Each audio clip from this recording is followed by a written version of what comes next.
last year Environmental Day, Southwestern Railway had kept lot of waste, saying that we need some to be addressed in our CPCB, that is Central Pollution Control Board. We have Environmental Day celebration. So there, every Mysore has got 60 to 80 coaches they refurbish. So whenever the trains you are seeing, after so much of usage, they have to refurbish it.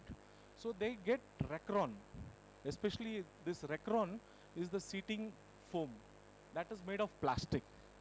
So from last 22 years, they used to pile up. So in 51 acres, they had piled up all these things. They don't know how to dispose it. So that is where we came in picture. We took one lorry of waste. We produced products. We produced the I-shaped paver. In Mysore workshop, you can see like 70 ton of truck can travel on that pavers. I'll show you that. Foxconn Mobile is the iPhone. So they generate very close to 300 tons in Chennai plant. So I see all those, the guards and the casings and all which has been done in the child factory, which is shifted to the mother factory. So that transportation waste is coming to 300 tons. Asian Paints, we have the sledges. See, when the paint industry, they do all the process, and effluent treatment plant, they get the sledges. So that directly goes for landfill. So those sledges we started making bricks in that. Polyester garments, bus industry, aerospace industry, all these innerwear. Suppose you have a t-shirt, you have those labels you can see. What happens is you get an export order, say like you have to produce 4 lakh t-shirts. So 10% of that, you keep it as a buffer. So once your 4 lakh consignment is over, you do the container shipment, billing is done, you have to dispose those whatever small things are there. So that is a huge thing.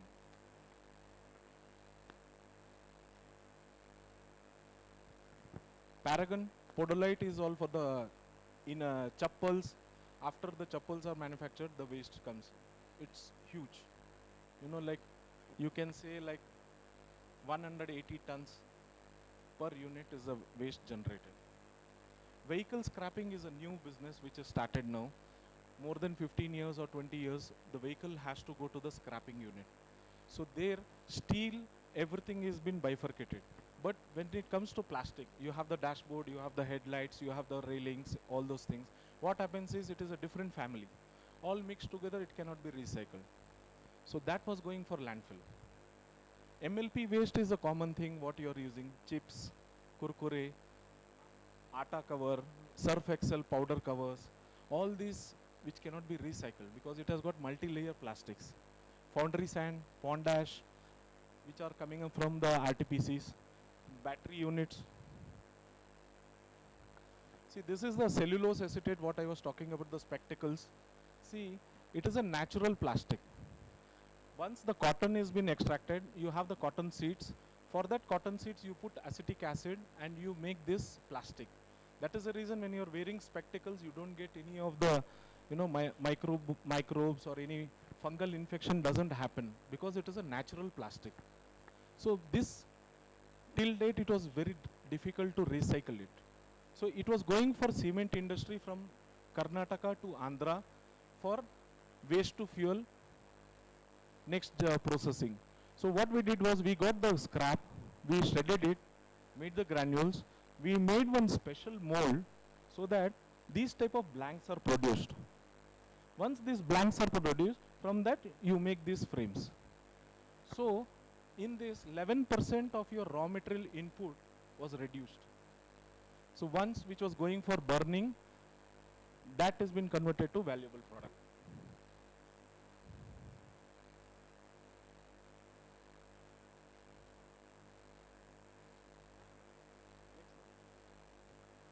So I already shared about the toothbrush. So this is the boxes we are giving it to all the oral dental care, wherein whenever a kid is coming or any of the family member coming, so they are putting all their toothbrushes over there. So you can see here. Even for military, we have given one. This is for the 9 corporation, Dharmashala, Himachal Pradesh. Now we have around 7 military units. They are using this, and once in 3 months, they are giving us the toothbrush, and we are recycling that. So this is the award what we had received.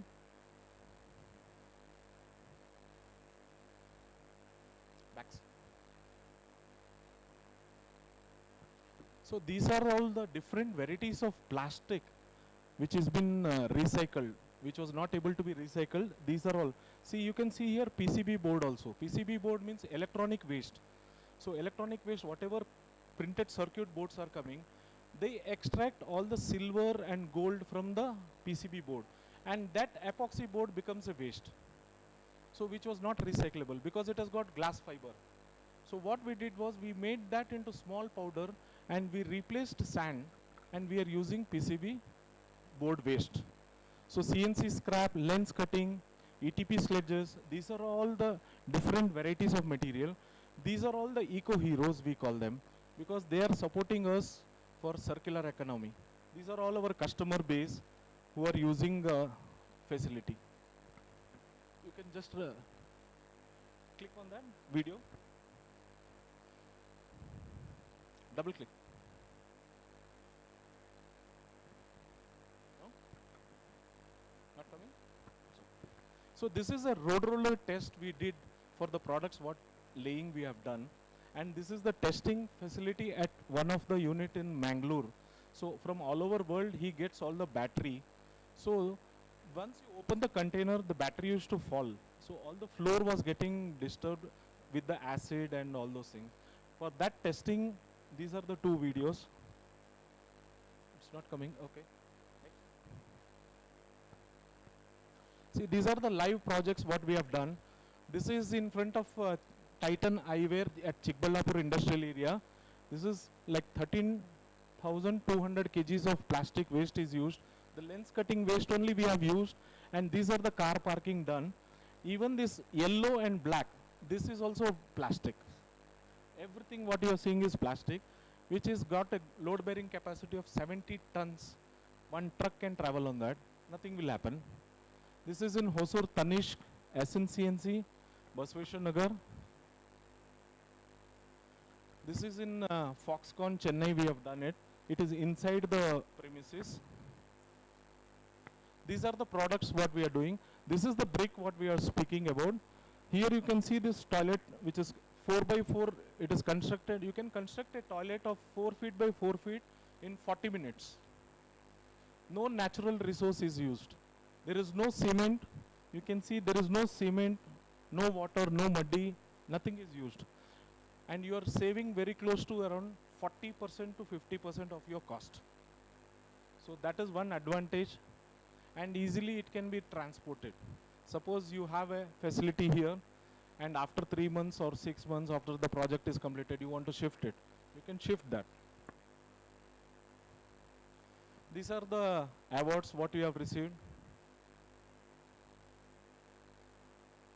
So Moldex was in BAEC from Germany. I was one of the sustainable speaker for them. For last month it was there. So this is the process flow chart, how it has been done. Industrial waste comes to our premises, material is unloaded. We shred it into small pieces by using this machine. So that can convert 450 kg per hour. Then it is mixed with the sand and waste, and it is melted in the extruder. Then with the hydraulic press we are taking out the product. So this is a comparison chart between the concrete and the plastic product. It is 4 times durable, 4 times the life, and 50% cost effective when compared to cement. This is the upcoming project. What we are doing is the pit ring, rainwater harvesting. See, normal conventional thing is it is a cement ring. Here what we have done is we have made it into 6 segments. So you have these segments, you have 6 parts. So in 2-wheeler you can carry this pit ring.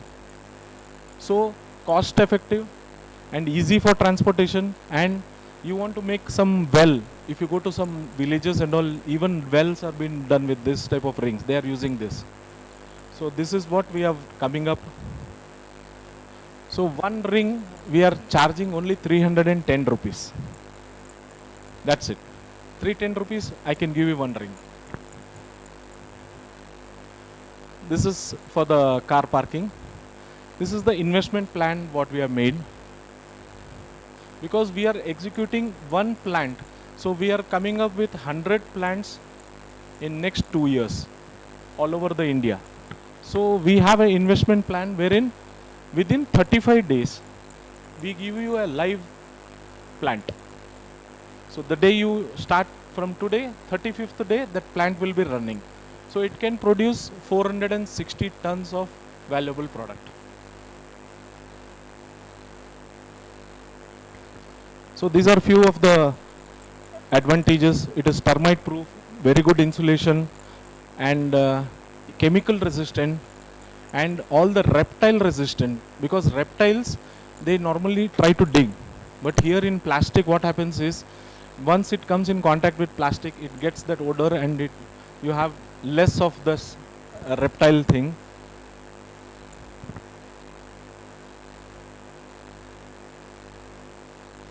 So we are majorly concentrating on coming up with 100 plants and minimum of 250 entrepreneurs who have to come to this business. So that is how we are going to a lot of industries, lot of universities. We are trying to educate, like this is the next business. Thank you. Any questions you have?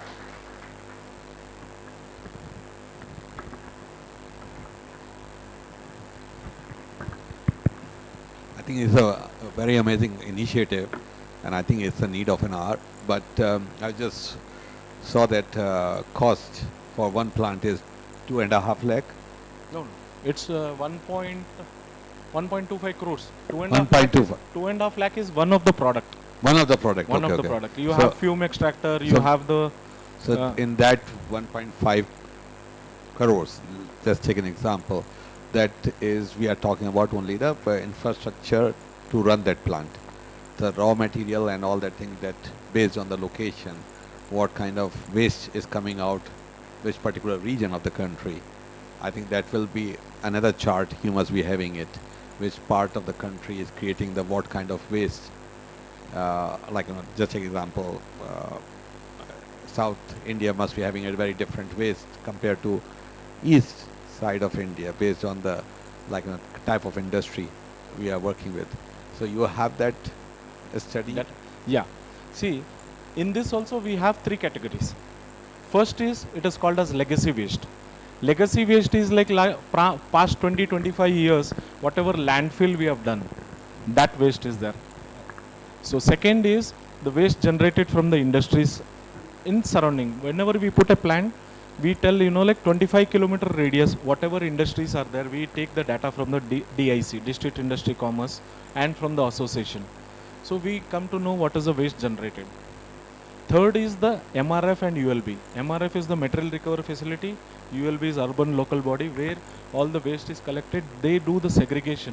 Kabadi walis are there. All these people, they do dry waste collection, paper and plastic segregation, and all is been done. So our main motto why we are going with number of units is transportation of waste. We are using lot of energy, lot of natural resource, diesel is wasted. So less than 100 kilometer, there should be one unit. That is the concept we have working with the central government and the state bodies, that less than 100 kilometer, there should be one plant. I think that's kind of, I think you have done that. Can we not connect this whole program with the CSR funding? Yeah, it is, sir. We are Yes. happy. We have Titan as our partner. LM Windmill is Okay. there. MRPL is there. So you are looking for entrepreneurs. So you have the investors, you have the plant costs. So you are looking for the entrepreneurs. I am the biggest investor now. Okay. So Good. I think we have the big companies. yeah. So we are helping them to, first is disposing the waste in a scientific way, which is the biggest challenge for them. So we are working on that. So all these big companies, we are taking the waste, making the product, and for their company CSR, we are using these products. Sir, what about the fire safety for this? See, as we are mixing sand, granite cutting powder, we are using pond ash. These are all, fire retardant. Second is the lens cutting waste. It is a thermoset material. Then you have the thermoset material that bakelite and all. So you can say, like once it cross 140 degree, then you have the fire properties. But till then there is no worries. See, whatever you have seen is like more than 4.5 years they are using it. So there is no worry about the fire.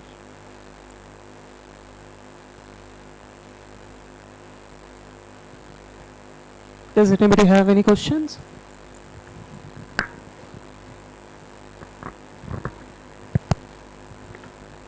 Hello, sir.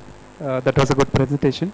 Can you just mention any challenges in any of the products in the manufacturing, or is there any still research gap for the production of these products? Like, can you just mention any? Yeah, a lot of challenges we are coming across. See, one is whenever we are designing a product, weight to the area ratio is there. Weight to the area. Because if the weight is more, then you have swelling issues.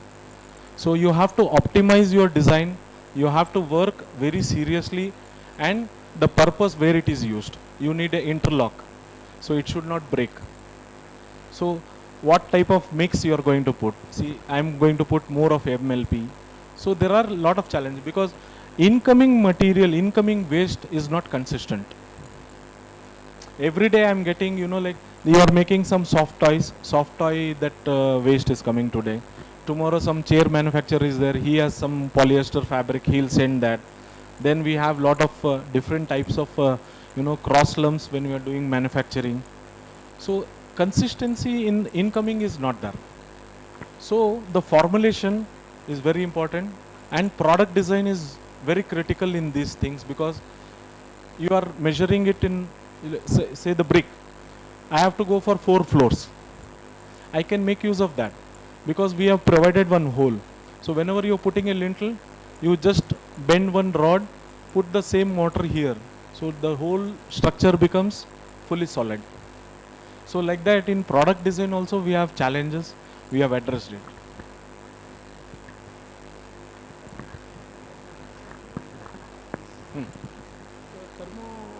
Setting plastics you are using for the sand preparation, or Nee, both we are using. both we are using? Both we are using.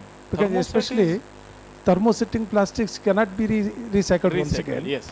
So that can be used for the sand preparation. or- Yeah, what we are doing is we are first breaking it in a big shredder for 25 mm. From there we are pulverizing, we are making it as a powder. Okay. So that powder we are in place of sand, we are using it. Like that. Every industry, small industry, you get 40 to 50 tons of waste every month. I am not talking of big companies. I am talking of small MNCs. You are getting more than 40-50 tons. Sir, for constructing bricks and for the layout tiles and all, it is okay. But you spoke about the the pipe regarding the well constructions also. So how safe it is for the drinking water for putting up those plastics rounds on the wall than those concretes? See, drinking water, once you have the groundwater you have different layers. Only the top surface we are putting it. If you see the I construction, you have a rainwater harvesting facility in there. Can you put that slide back? We have a rainwater harvesting facility in our pavers. So, whenever there is a huge rain, water, like you are recharging the ground. Back. One more. The car parking one. Auric. Here. See, if you see here, you can see the grooves here. So these are all the rainwater harvesting, like recharging your ground. So you are putting M sand of, like 3/4 inch. Upon that you are putting a paver. So groundwater recharge, there is no issue. It is actually promoting. Suppose if you are putting concrete, like what you are concreting the pathways and all, whatever, the rain comes, it flows but it doesn't recharge this area. Here you are recharging that particular area. That is one more advantage for you. So, there will be gap of around 1 inch. What will be Here that? you have 3 mm gap. 3 mm gap. 3 mm gap all round. You can see here you have all round 3 mm gap. That is more than sufficient when you calculate the area and the rainwater what is pouring. That water to go to the bed, that is more than sufficient. And for a well, if somebody wants to create a well for the drinking water or for the daily purpose, how safe it is? It's very safe. What we are using for well is we are using granite powder. See, whenever you are cutting granite, near our factory we have 164 granite cutting industries. So our Panchayat PDO, he came and said, you know, like these things they are using near tank burns and water, lot of throat infection was coming in our area. So then they did research that this is the granite powder which has been on the water bodies they are disposing. In a tractor in the evening, late in the evening he'll come, he'll just dispose it off. So what we did was from granite powder, we started making pit rings. So that can be used for well, borewell recharge, pit rings and all. So there we are using, see, for the purpose of the product where it is used, we are changing the combinations. Yes, sir. Thank you, sir. Thank you so much, sir, for giving such enlightening presentation.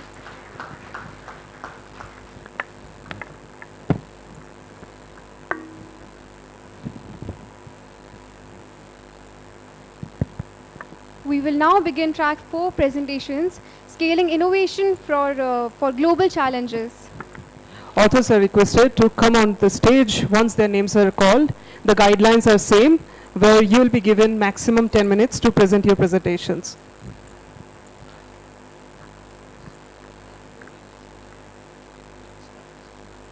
Okay. Before starting our track 4, we would like to call Mr. Rakesh on the stage to give a small token of appreciation. We would like to call our Vice Principal Architect Jaya ma'am to felicitate sir.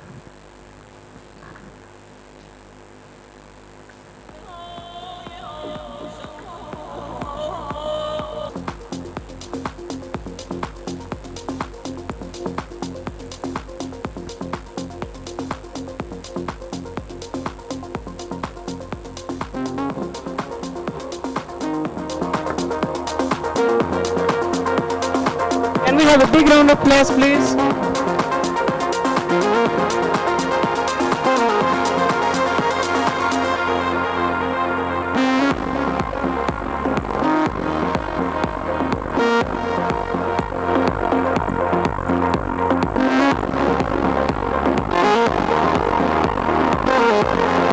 Thank you so much.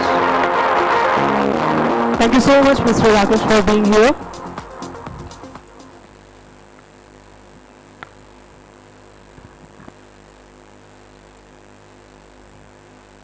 Starting off with our track 4 presentations, I call upon stage Ms. Kezia Samantha and architect Bhavna Raghavan with the title Synthetics Interiors, Systematic Multisensory Shifts for Design-Led Spatial Resilience.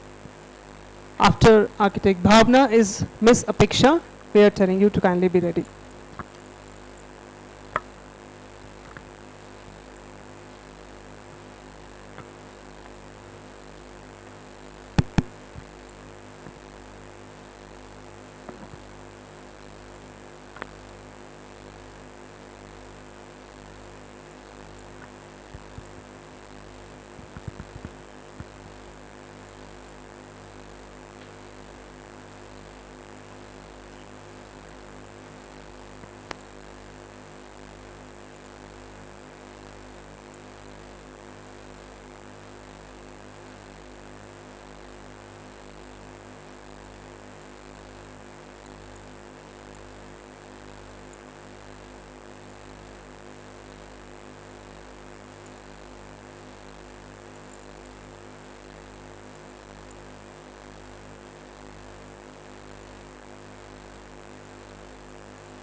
Can we have the presentation, please?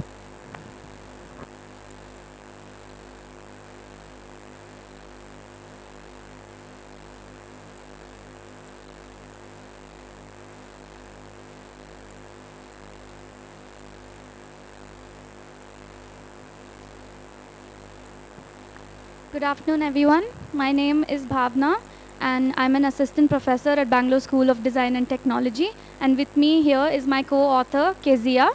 And our topic is synesthetic interiors for systemic multisensory shifts for design-led spatial resilience. So, to begin with, we'd like to tell you what synesthesia means.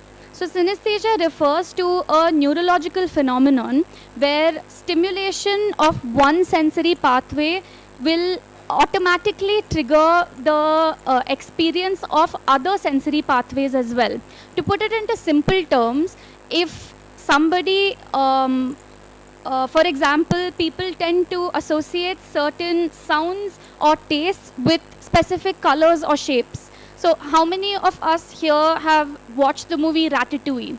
So I think one of the very significant portions of the movie is a scene where the protagonist will eat something, and in his mind the colors, they start to make shapes, they start to glow with light, and also a symphony starts to play in the background. So that is how most humans tend to perceive spaces or perceive anything visual as well, where one sense tends to trigger another sense altogether. So in interior design specifically, the concept is used on a slightly broader scale, where you explore different elements like light, texture, scent, etc. To interact together to create an emotionally layered and immersive experience. So this research explores how interior spaces can move beyond just visual aesthetics, because most humans, we don't look at spaces only visually, we experience spaces based on all of our senses. So our motivation for this topic was because humans don't experience spaces only visually. So the saying, don't judge a book by its cover, specifically applies to synesthesia, where you use all of your senses to understand how a space works. So the motivation for the study came from a feeling of sensory fatigue. A lot of us tend to walk into a room or walk into a space and we feel overstimulated already because of the kinds of colors and lights and sounds that are surrounding us. So in order to create spaces that give people a better surrounding, that give people a more calm and homogeneous environment, the idea of synesthesia needs to be employed for interior design. So the objectives, that the purpose of this paper was so that it's not just a theoretical framework, but also something that can be implemented. So this was something that, more than a research gap, we found there to be more of an implementation gap, because research on such topics already exists. We are reading about a lot of these examples that people have studied about, but none of it is being actively implemented in real life. So to understand what needs to be done based on existing success stories, we also took a look at some literature case studies. So the first literature study that So the key concepts that we are covering, like I said, was synesthesia, then cross-modal perception, which is basically across all the different senses, and how cognitive understanding of these senses will have an effect on the way that we associate ourselves with spaces. And also neuroarchitecture and multisensory integration. Multisensory is a term also that gets thrown around a lot like sustainability. As soon as you put one plant in a house, you call it sustainable. Same way with multisensory design, even if a space hasn't been ideally made to be multisensory, just because you have an AC that controls temperature and some lights that can change color, people tend to call it multisensory. But that is not the way that multisensory design actually works. So to understand that better, we took certain case studies. So these are some of the architects' works that we referred to. So Daniel Libeskind is a Polish architect who is of Jewish culture, and he designed the Jewish Museum in Berlin. So the idea that he employed, so far we were talking about having very comfortable spaces using multisensory design. What he did was the exact opposite, where he started creating spaces that were uncomfortable for people. So this was done as a reflection of the concentration camps that the victims of the Nazi movement tend to feel in the concentration camps. So what he did was he designed the museum in such a way that the Star of David, which is the Jewish symbol of their religion, he dissected that and created a zigzag pattern which also disoriented the people as soon as they entered, which kind of emulated the confusing feeling that the victims had when they entered the museum. And other than that, he also played a lot with the levels and the materials of the space as well. So the materials were very bare, concrete, and the way that he played with the levels were either he put the ceiling really low to make it seem claustrophobic like the victims felt, or he made it feel very open and with high ceilings, which again was very confusing and seemed like people were lost. So that was one example that I think was a very good example of how the use of colors, lighting, textures and materials play a huge role on how we perceive spaces as well. Other than that, we referred to the works of Peter Zumthor and Kengo Kuma. So what they do usually is they play with a lot of light, and the kind of material that they use is very lightweight. So not only is it about the structural and technical capabilities of those materials, but even the visual and the tactile ability of those materials makes somebody feel a lot more comfortable and when they are using those spaces. So the kind of research methodology that we used to understand this topic was both qualitative and quantitative. Now, qualitative, of course, we referred to the literature studies, but the quantitative data, we circulated Google Forms to around 90 respondents. We got 90 responses back. And the surveys basically explored the awareness of synesthesia, and what we understood is that most people didn't know the terminology that was associated with these topics. However, they understood what their sensory triggers were and what they wanted from a space based on experience. So emotional responses to spaces was something that they focused on, and they brought a lot of emphasis to color theory. Most people, whether they have a design education or not, colors significantly impacts every single person who has the ability to understand what it portrays. So color theory played a huge role in how spaces were perceived. Many people tended to think that red and orange were warmer and more energetic. And similarly with textures, most people preferred softer textures to feel more comfortable in spaces.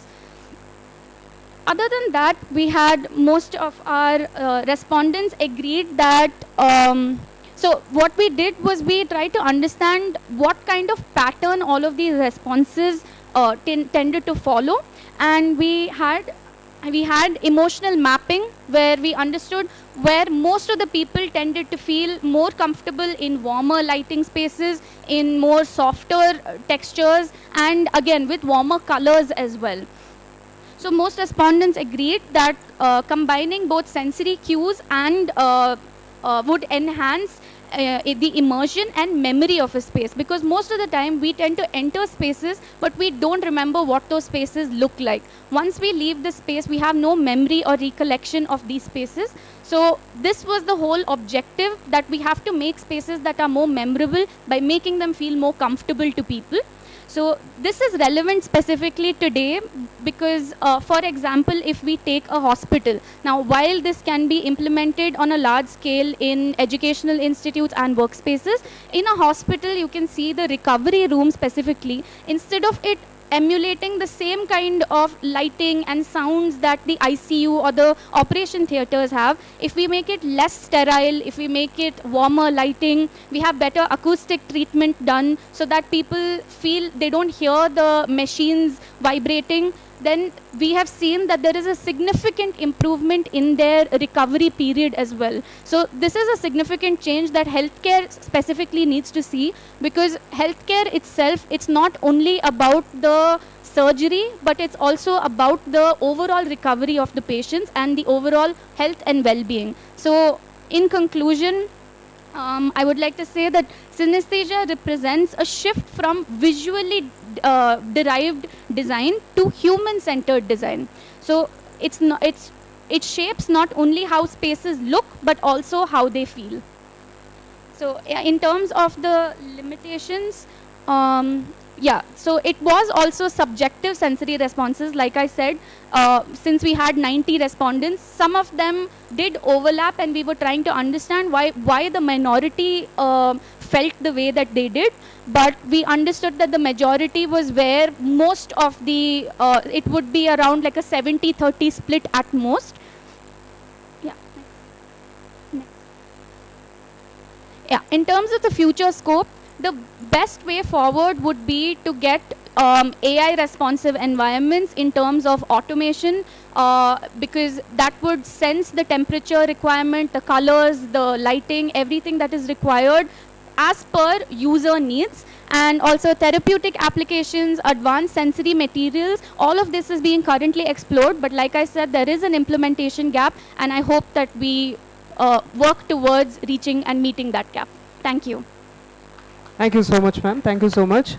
Just to give you one more information, that our online session of the same track is going on some other blocks in our institutions. So here we are conducting the offline mode. Up next, we have Ms. Apeksha with us with the title Safety as Scalable Urban Innovation, Integrating Security by Design, and CPTED for Inclusive and Systematic Transformation in Bangalore.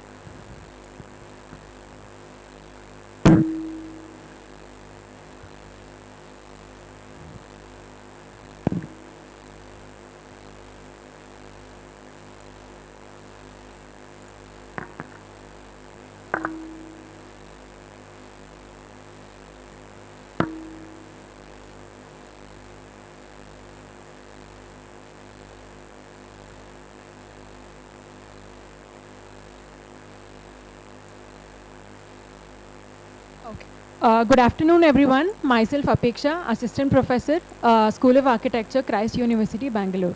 And today I'll be focusing on safety as a scalable urban innovation, which mainly focuses on using proactive measures of how to prevent crime and reduce crime and create a safer urban environment. So this study explores how to actually how urban safety can move from very reactive measures to proactive measures. So first of all, so as you are all aware, there is rapid urbanization everywhere, and rapid urbanization leads to fragmented spaces, inequality and safety concerns. So whatever the measures that we have now related to safety concerns are all proactive in stage. So for example, we will use barricades, CCTV footages or law enforcement to prevent crime. So you might be wondering what is the problem in using barricades. So I will just give you a fact that in Bangalore alone, every year about 8% of the funding goes only to prevent crime. That comes to about 2,700 crores of funding every 3 years in just preventing crime. So why not shift this whole reactive measures to proactive measures, where by design itself we can mitigate crime. So that is the whole aspect of this research. So this study is focusing on 3 main theories basically. One is Eyes on the Street by Jane Jacobs. So this theory tells that active public spaces and human presence improve natural surveillance. For example, having food cart vendors or street vendors on the footpaths, they itself, when people move in and around the street, that itself will create a natural surveillance, and that itself will reduce the crime. So this is one of the proactive measures that can be adapted in urban design.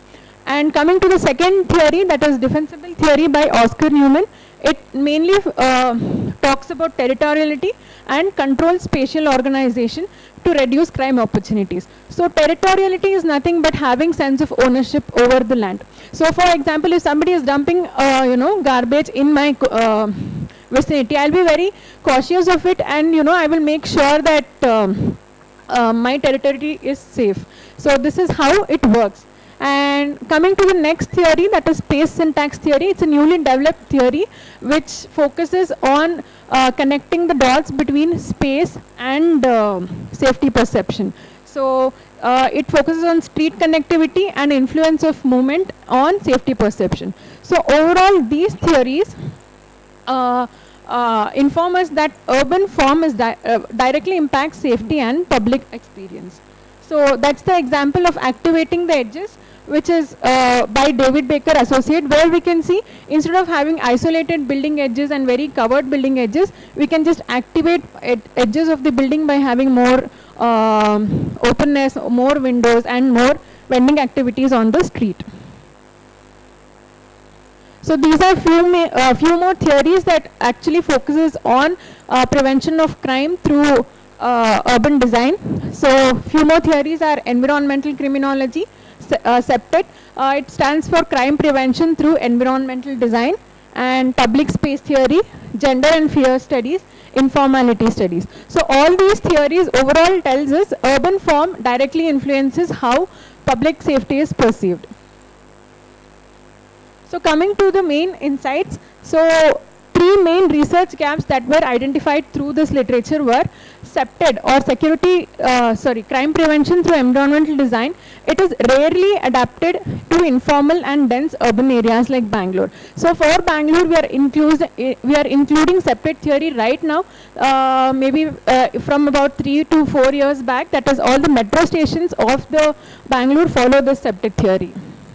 And safety principles are very weakly integrated into planning process itself. And the last one is lack of gender sensitized planning. So all the spaces are very gender neutral, all public spaces. So from the literature study, we can understand that safety is not only about crime statistics, but also user perception and public environments.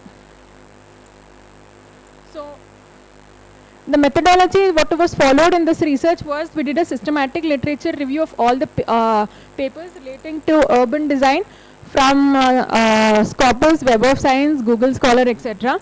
And thematic analysis was used to identify recurring incidents of crime and safety indicators by using terms like visibility, lighting, street connectivity, etc. So coming to the results, all these findings show that the urban safety depends on both actual crime and perceived safety, that is fear of crime. And coming to the discussion points, it is always observed that active frontages, that is activating the edges of the building, which will improve natural surveillance, and also mixed use will automatically improve the street activity. And also poor lighting can increase the fear of crime in the people who are using the public space.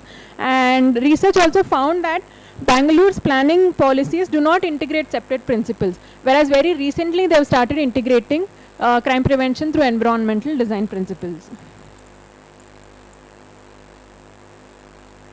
And it highlights that safety is deeply connected to spatial design and quality. And urban design still remains largely infrastructure focused, not proactive design focused.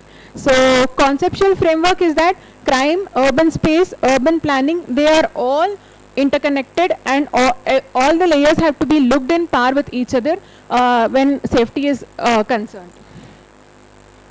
And theories like security by design and CEPTED, which creates inclusive spaces, which reduces crime opportunities, and it creates a better perception of safety in public spaces. So conclusion is that,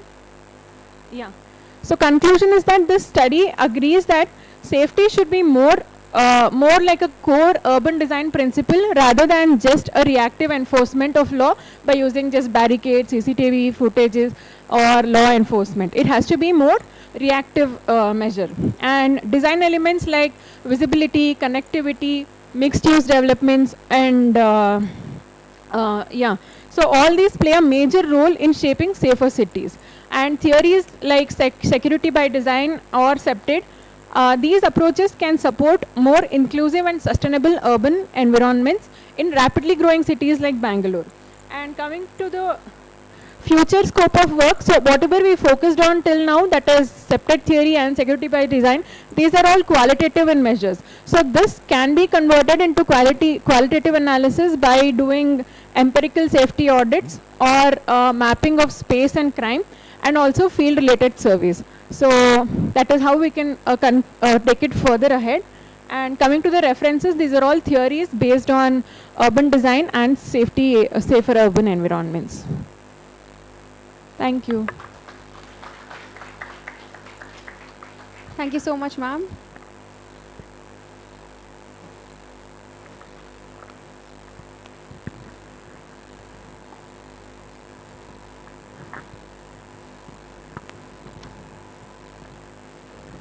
We now invite the following panelists, Mr. Shishal, Ms. Shalakha, Architect Bhavna Raghavan, and Ms. Apeksha for the track 4 panel discussion session. Kindly come up to the dais.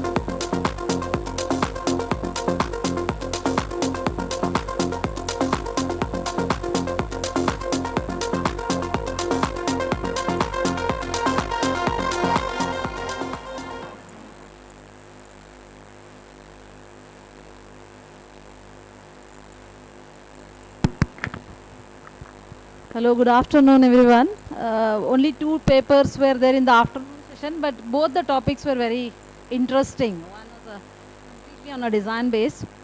So I just want to ask one question. What are the key stages in designing, especially scaling and innovation in a global impact, on a global impact?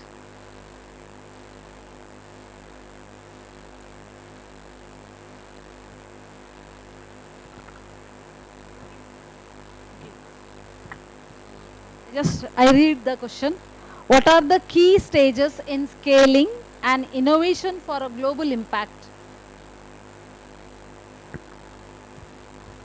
So basically we talk about concepts like cradle to cradle, sustainability aspects, and reuse and recycle. All these concepts only which focuses on products when it comes to products. So why cannot we implement that in the design principles itself? Like urban design itself can solve many other problems. Like as I told, most of the crime prevention is through barricades and CCTV footages.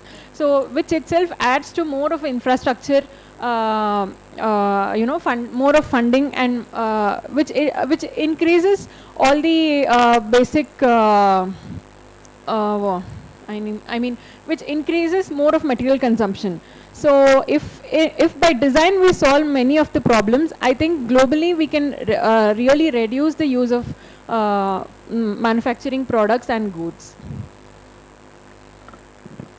I think similarly, like as Apeksha said, with the eyes on the street model that came up, it started at a very small scale where they observed where crimes were happening and what was preventing the crime. So first it starts with an observation, and then it goes on to smaller levels of research, and then once the research has been conducted, there will be small pilot programs that are undertaken where they see if what they theorized was correct or not, and post that does it get implemented or goes on to becoming further research. So I think from a design perspective, that is what is required, where we need first people to observe what is lacking and also what could be a possible solution, try and see if those solutions are working, do your own tests on a smaller scale, and then start implementing it by raising awareness to people as well. Good afternoon. So the question is very simple and very complicated also. Complicated. So as per my idea, the innovation, what all the innovation we do, all those cannot be possible to convert into a product. Definitely, especially in our India.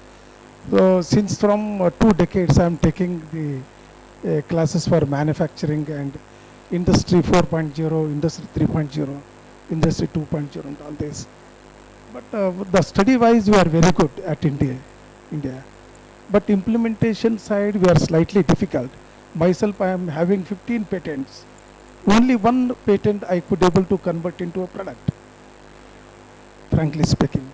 So all the innovations is not possible to, as per my perception and my practical idea I am telling, the innovations around out of 100 innovations, around 5 to 10% of the innovations can be converted into a product, because in between this gap, a lot of gap will be there.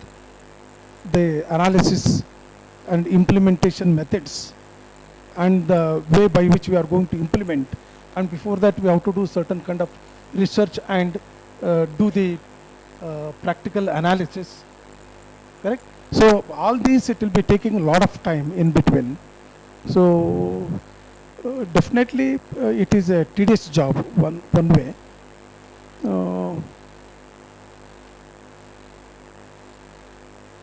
That's all.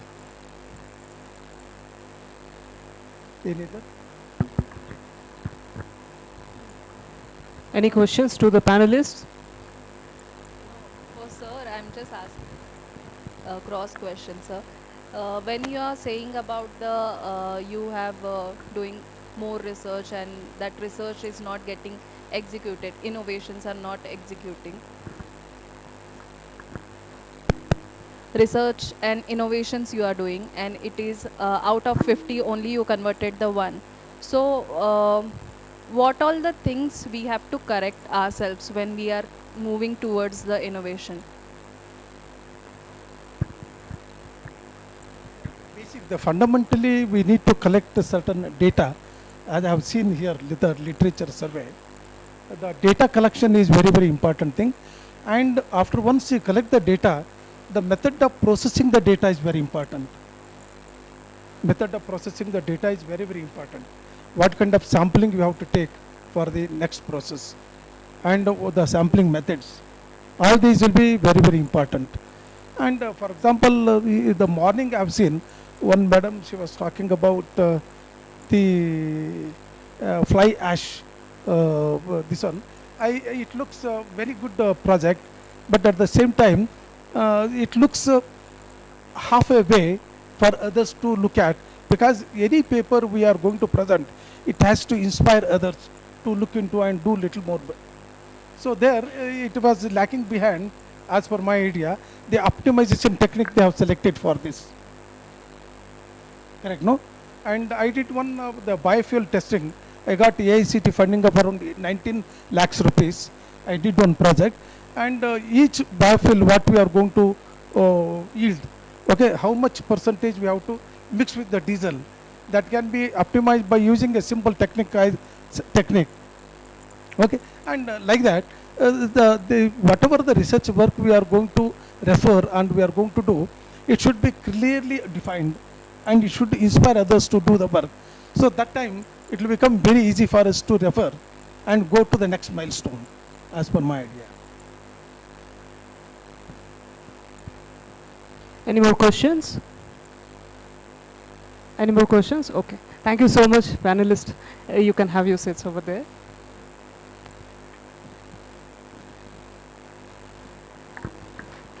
Thank you so much.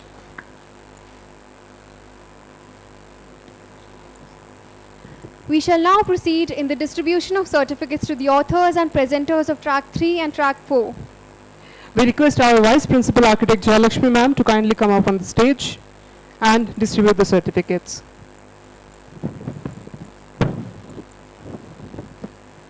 At first, we would like to call from Track 3, Design for Emerging Technologies and a Sustainable Future, Mr. Ritesh L. with the co-author Ms. Sneha Indas with the title Beyond Boundaries, Redefining Spatial Flexibility in Co-working Interiors. Can we have a big round of applause for them?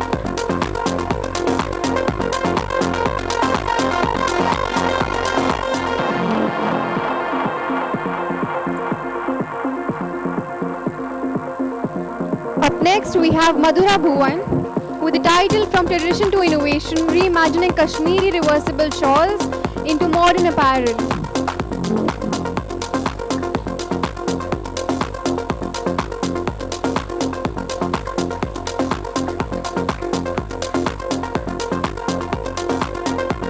Up next, we have Ms. Rashmi Manikot Kolar with the co-author Mr. Jay Prakash having the title Mapping Urban Flood Risk, a study of causative factors in the Kormangla Chalagata Valley.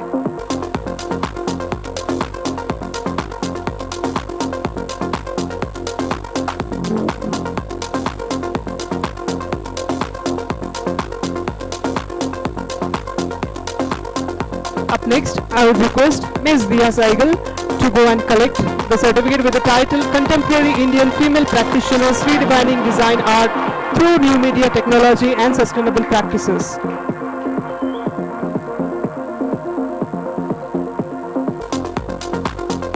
Up next, we have Mr. Harsh Sahu with the co-author Mr. Kalidas with the title Redefining Sustainable Fashion, a study on vegan leather lifestyle accessories.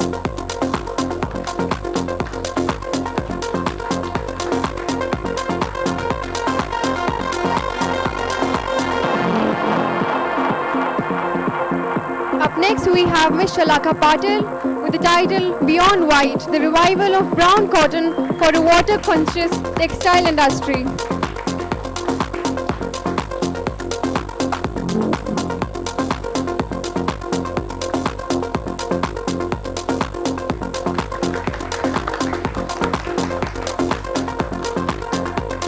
Up next, we have Mr. Mohammad Muzammil with the title AI-Driven Sustainable Built Environment Frameworks for Climate Resilient Smart Cities in India toward Integrated Urban Futures.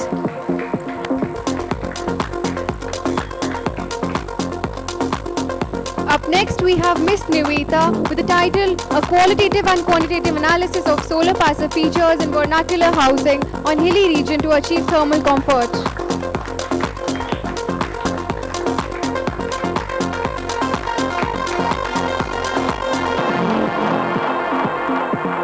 Up next, we have Ms. Dhanushri KM with the title The Digital Product Passport DPP as a strategic catalyst transforming circular economy challenges into competitive advantage through blockchain and AI. Up next, we have Ms. Suitha with the title Affordable Fashion versus Sustainable Fashion, Why Consumers Choose Synthetic Fibers.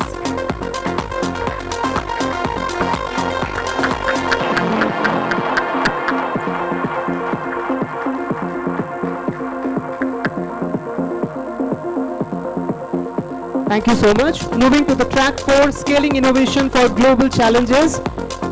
I would like to call architect Bhavna Raghavan with her co-author Kezia Samantha with the title Synesthetic Interiors, Systematic Multisensory Shifts for Design-Led Spatial Resilience. Last but not the least, we have Ms. Apeksha with the title Safety as Scalable Urban Innovation, Integrating Security by Design and CPTED for Inclusive and Systematic Transformation in Bangalore.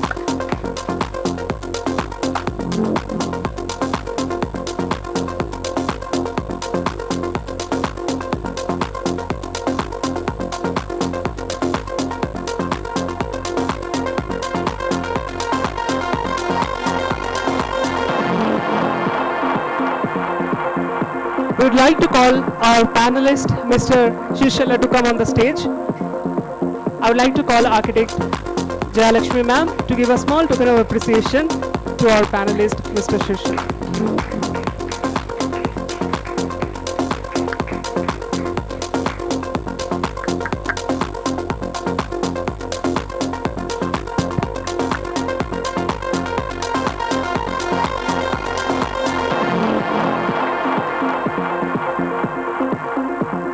Thank you so much, ma'am.